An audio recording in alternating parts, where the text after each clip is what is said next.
Hola mis alumnos, ¿cómo están? Soy su profesor José Antonio Padilla del módulo 11. Es un enorme gusto estar aquí con ustedes haciendo este video para que sigamos trabajando lo que es la metodología, pero en este caso llevado a un proyecto de intervención que es en este aspecto de lo sustentable. Sin embargo, debemos decir que cuando trabajamos adecuadamente la metodología, podemos llevar este modelo no solo a lo sustentable, sino a diferentes objetos de estudio para poder resolver problemas de enorme complejidad, como lo hemos dicho en la serie de la investigación científica.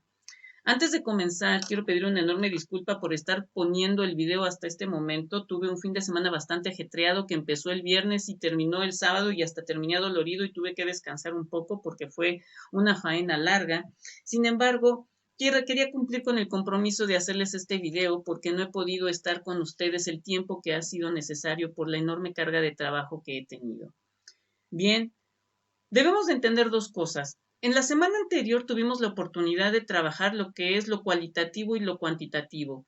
Sin embargo, me parece importante que comprendamos el fundamento de forma adecuada para que podamos llevar esta idea a otros espacios de objetos de estudio, no nada más a lo del medio ambiente.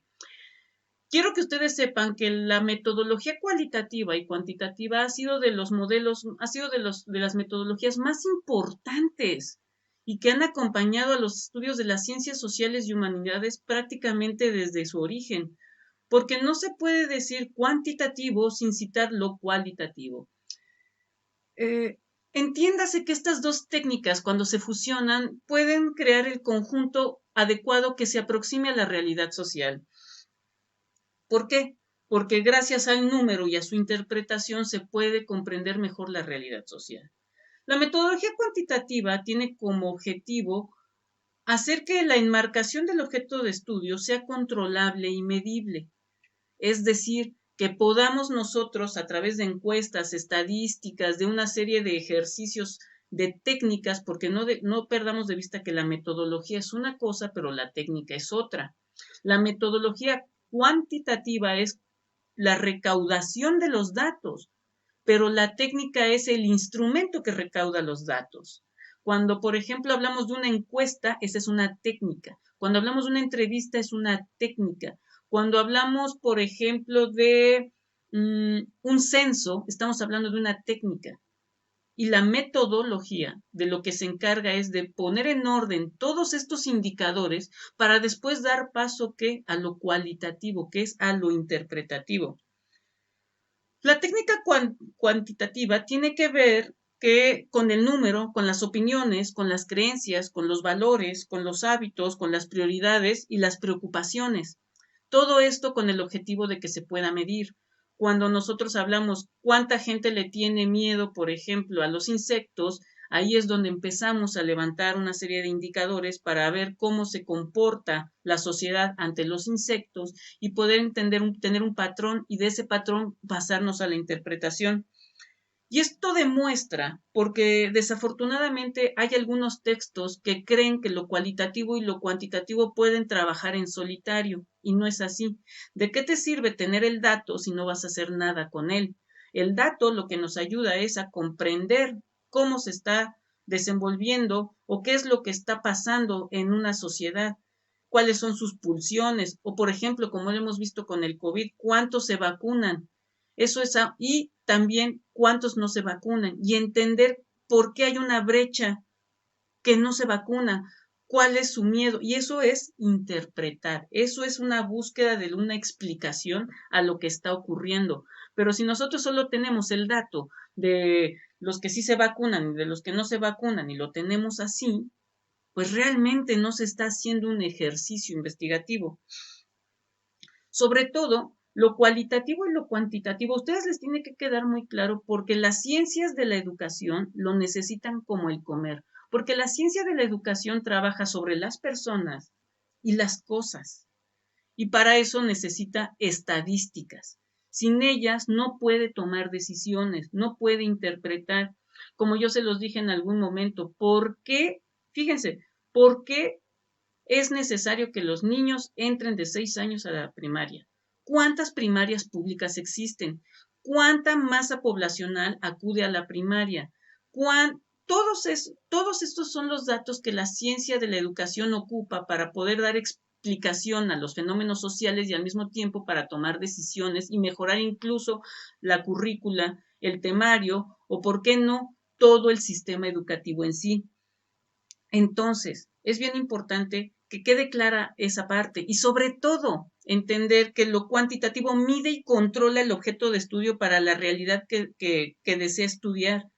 Es decir, que con los datos, porque lo cuantitativo lo que hace es que del universo tome una muestra verdaderamente representativa, pero para que pueda hacer eso, lanza una encuesta y recoge, digamos, 100 o 200 encuestas o empieza a hacer sus entrevistas y de ahí elige un fragmento de ese universo, lo más representativo, porque jamás se puede estudiar todo el universo, solo una parte, un fragmento de este, pero que pueda ser controlable, medible y al mismo tiempo representativo.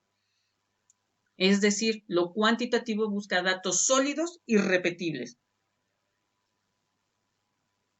Ahora, vámonos a lo cualitativo.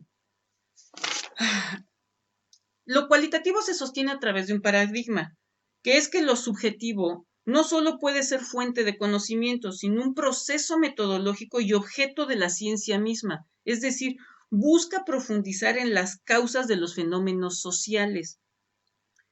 ¿A qué va todo esto? Miren, les voy a poner un ejemplo, porque si no, costaría mucho trabajo llevarlo así simplemente a la definición. Lo cualitativo estudia los conceptos y profundiza. Es decir, una vez que nosotros tenemos esta levantada de datos, hay que profundizar las causas del fenómeno social. ¿Por qué la gente no se vacuna? Para eso yo recomiendo un libro complejo, es complejo, pero ustedes me han demostrado tener una inteligencia que incluso hasta rebasa toda proporción porque tienen el ímpetu y el deseo de aprender. Allí está el libro de Vigilar y Castigar de Michel Foucault. Y les voy a poner el ejemplo someramente porque hay que trabajarlo mucho, en el que Michel Foucault utiliza las estadísticas para profundizar a través del fenómeno social. Es decir, en la Europa de la Edad Media, la ejecución era uno de los aspectos más importantes para castigar a una sociedad que violaba la ley. Sin embargo, llega un momento en que se detiene la ejecución.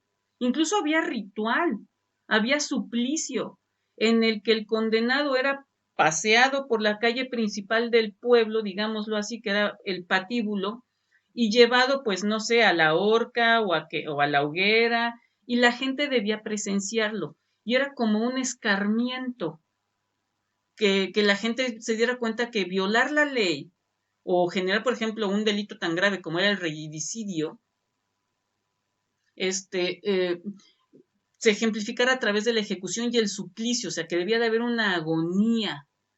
Y entonces la gente quedaba aterrorizada y era así como ya no cometían delitos. Y además era la forma más económica de mantener el orden. Porque una cárcel, pues cuesta. Pero, ¿por qué la sociedad o los gobiernos de ese momento empezaron a eliminar la ejecución y el suplicio? Porque surge un vocablo que Michel Foucault integra a la explicación y dice la prudencia. Y más allá de definir la prudencia, había que entender a la prudencia en un ejercicio político. Y es ahí donde surge lo político y ahí está Chantal Mouffe, que se puede leer, etcétera. O sea, les digo, es complejo, los estoy llevando a una dimensión propiamente de maestría o de doctorado. Sin embargo, se puede comprender que una vez que entra la prudencia es ¿por qué? Porque la sociedad empezó a acostumbrarse e incluso a veces ya había mucho deseo de sangre. Y entonces, lejos ya de aterrorizar, generó una pulsión diferente y se requería ¿qué? De detenerlo a través de un elemento de prudencia. Y es como empiezan a surgir las cárceles. Fíjense cómo del dato cuantitativo de que, pues, cuántos reinos hacían uso de la violencia, de la ejecución para el mantenimiento del orden, y cómo poco a poco esto se va restando. Entonces, cuando tú te dices esta estadística, tú te preguntas el por qué. También la pregunta de investigación es bien importante. Bueno, la pregunta de la investigación prácticamente lo es todo, lo es absolutamente todo.